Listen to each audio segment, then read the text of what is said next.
SoCal Bob. And as I consider and meditate and just really be thinking about life and how people approach life, and it's always from different perspectives. People have different strokes for different folks, they used to say.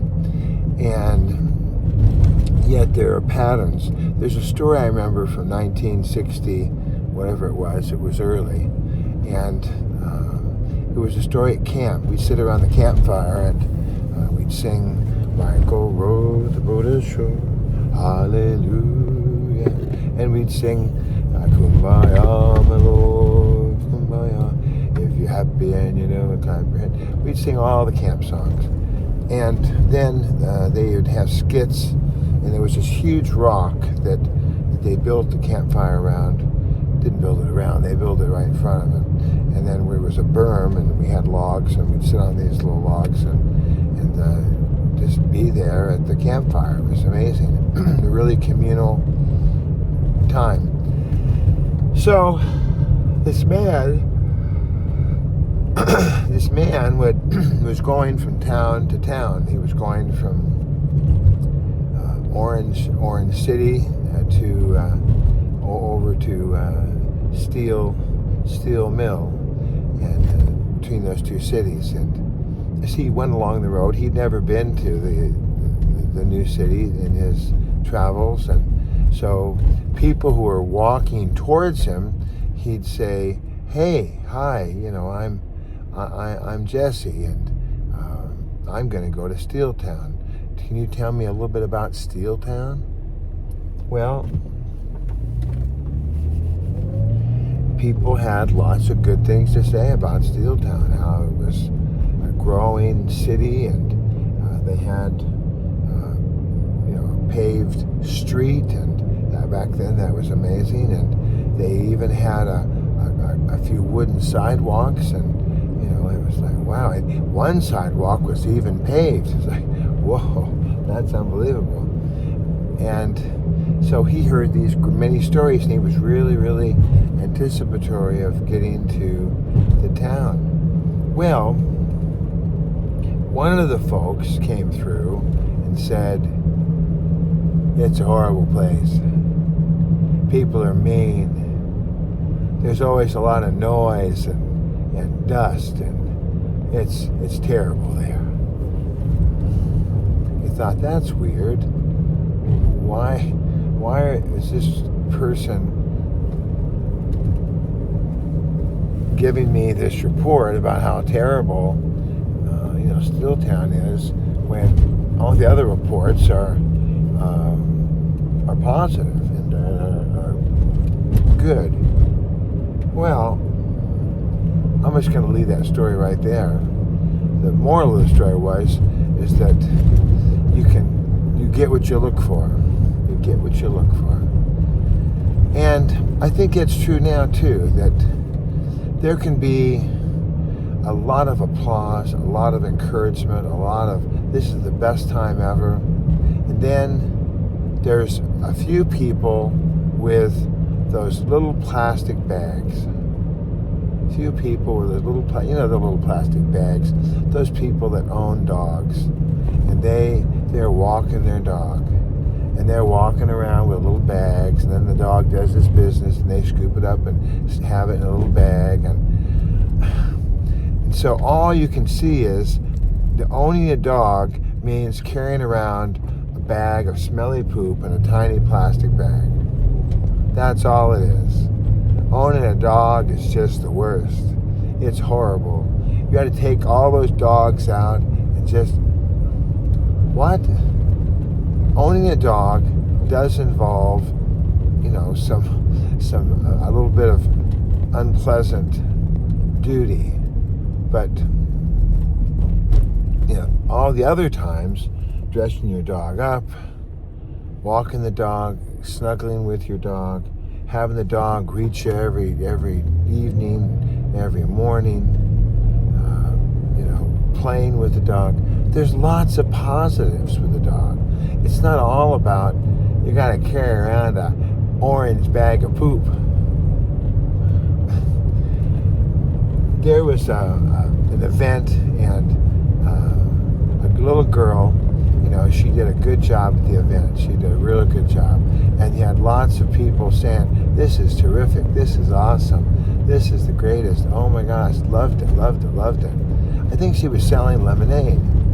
And so the little girl was doing a great job. Well, that was good. But one person came by and said, that table, it's a wooden table, and it can capture germs. And that girl doesn't have a permit. And that little girl, she was sitting on the grass, and that's not good for the grass to have that sitting there all that time. That's hurting the grass, and you shouldn't be sitting on grass like that.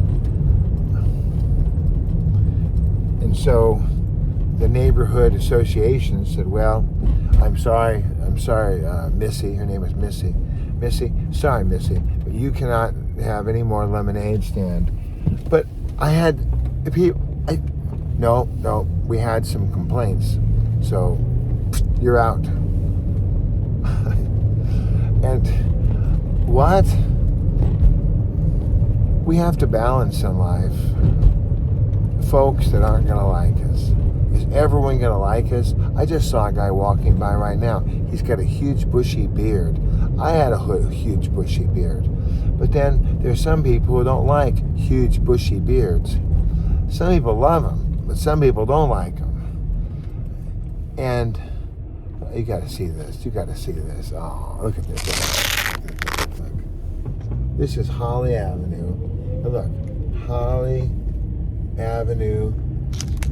Wow. Dolphins. They put up like a Hollywood sign there on the grass. Isn't that great? It's horrible. You're distracting drivers. Accidents can happen. There's always going to be a complainer. There's always going to be someone who wants to, to cause trouble. And look at me.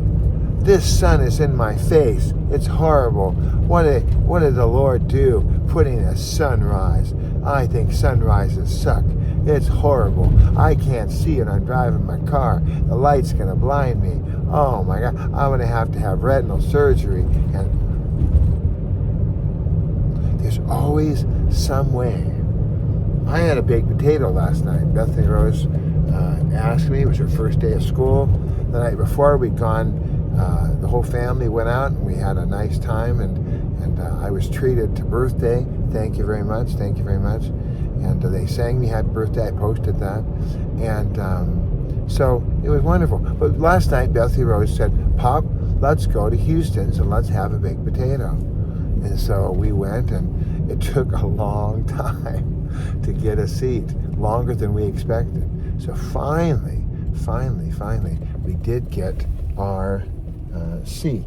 We did. I can't see a thing at this point. The sun is very blinding. I'm being very careful. But I don't want the sunshine. I don't want the sunrise to go away. I just think we just need to say, okay, all right. Take it. What is the majority? What is the overall experience with the dog is more than an orange poop bag. When that guy got to Steel City, he met friendly, kind, wonderful people. He also, saw that they were building and there was some dust and construction. And the little girl selling lemonade, all she had to do was, the next time she sold lemonade, she made sure she was on the sidewalk. And people also complained that her lemonade was too sweet, and they liked it to be bitter and really tart. So she didn't sweeten her lemonade ahead of time. She had the sweetener, the raw sugar, and the sweet and low, and the regular sugar. She had all that as kind of an option. You could do. So we adjusted. And if you don't like carrying around dog poop, well, then walk your dog in some place where there's a lot of trash cans. Like there's a trash can right there. Walk your dog, and maybe, I see this, let your dog carry the poop. Have a bag that doesn't look orange. It doesn't look quite so crazy. That always catches me. I don't know. I do this every day, and it always catches me. Always catches me. Longdon comes up so quick. I'm just like, how does it come up so quick? But it does. It's like Longdon. Oh man. So and in any circumstance, we have to make adjustments. The sound team on Sunday morning at church, they don't have, there's no church that I know of that just has Fred Wilson come in from Victory Sound, and we hire Fred Wilson to come in from Victory Sound. Hey, set up our audio, would you? Okay, Vic. Thanks, buddy. Well, we'll see you in 3 years. No, Vic Wilson does not come in and set it up and then come back in 3 years. That is garbage. That is a lie from the pit of the devil's. No. They have a whole team, and they got people on the mic. Check 1 2, check 1 2, 1 2, check. A B C D. Bum, bum, bum. Battery low. Please charge now. Well, thank you. No. It'd be like, well, I took a shower, recently. Remember the 7 doors? Recently. No. Life is vibrant. Life is active. Life involves constant maintenance, constant duties. If you don't want to participate in life, well, then that's another problem. You cannot blame old Mr. Bob or blame the Lord. Well, Lord, life is just too dang difficult. That's right. Life just be too difficult, and we ain't gonna do it. No, we are not gonna do life. We'd rather just be a dead man walking rather than having to deal with life. Life just be too much. Life is too much, and we can't be handling life.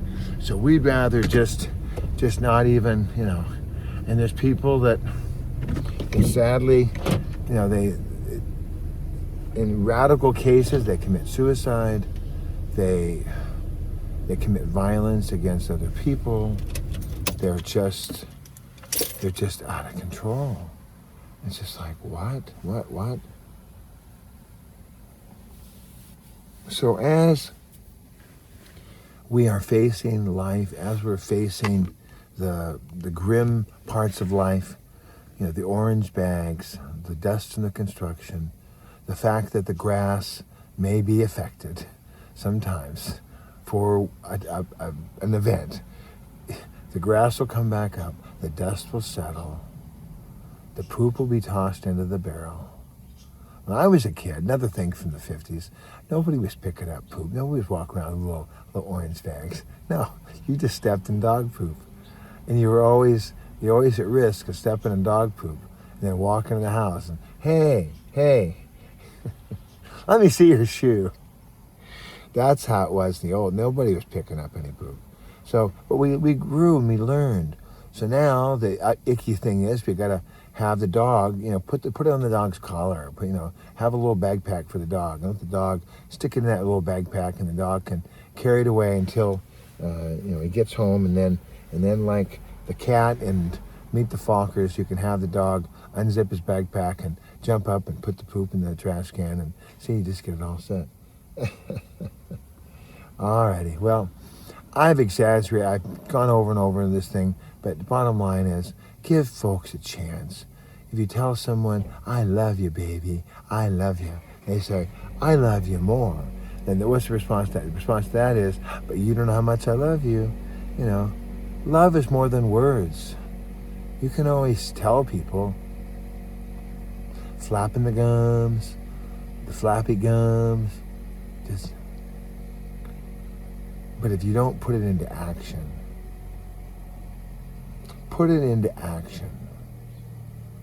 maybe not go out to the restaurant that's right next to the construction site. If you don't like picking up dog poop no matter what, then don't get a dog. Just enjoy everybody else's dogs. I know Sebastian, one of the famous comedians, his dad would say, you know, if you want something, find a neighbor. You want a dog? There's a dog down the street. Go down the street, pet the dog. You know, then come on back. So you don't have to have a dog. And you don't have to move to Steel City. And you don't have to even drink lemonade, whether it's sweet or not. And I think most people will accommodate you. Most people, when we go to Houston's, we get 2 big platters. We get double the fixings. We get a little ramekin of melted butter. I like a lot of extra butter. I bring my pepper in, my cracked pepper. I learned my lesson. I'm bringing in a little Ziploc bag now. I've done that twice now where I dropped the glass container. So I don't do that anymore. So and then even Bethany Rose was like, I like this. Yeah, we just pour the pepper on, baby. It's just like, yeah. You know, and we learned to adjust. And last night we told our waitress, you know, Jessica, we said, hey, we got like tick tock, the clock is ticking, you know, and it's her first day. She wanted to have a baked potato, and you know, so we got in, got out. Work with people. Don't just treat people in such a way that they feel as though they're just expendable. Relationships are expendable. Marriages are disposable. Friendships are nothing. Just forget about it. No. I look at friendships this way. I say, hey, you know, Jesus will never leave or forsake, so that's me. I never want to leave or forsake. Give me a call, 213-713-8954. Talk to you soon.